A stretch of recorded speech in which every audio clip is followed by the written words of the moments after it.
নির্বাচন যত এগিয়ে আসছে ততই রাজনৈতিক দলগুলির মধ্যে অস্থিরতা যেন বেড়েই চলেছে।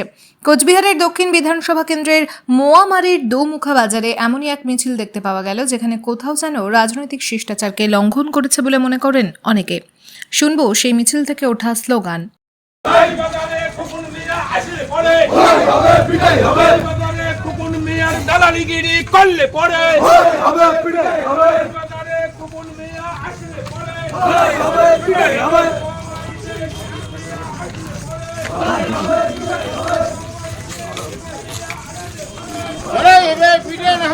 এই ধরনের স্লোগান নিয়ে কোচবিহার দক্ষিণ বিধানসভা কেন্দ্রের ভারতের জাতীয় কংগ্রেস পার্টির প্রার্থী খোকন মিয়া কি জানালেন অডিও কলের মাধ্যমে শুনব।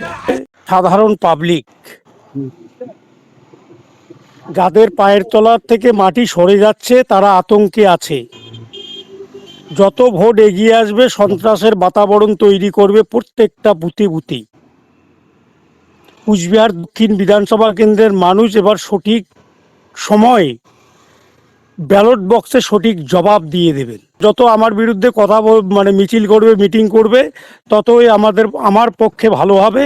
মানুষ আমাকে দুহাত পেতে আশীর্বাদ করবে। সন্ত্রাস, অন্যায়, অত্যাচারের বিরুদ্ধে মানুষ একতা হয়েছেন। দক্ষিণ বিধানসভা কেন্দ্রে এবার পরিবর্তন হচ্ছে।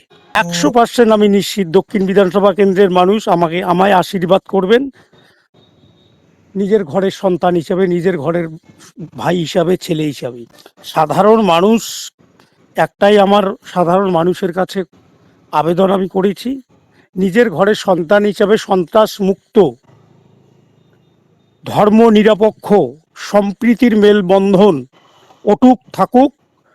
আমায় আপনারা ঘরের সন্তান হিসাবে হাত চিহ্নে ভোট দিয়ে বিপুল ভোটে আমাকে জয়ী করবেন। Bureau news ABN 24/7 Cooch Behar.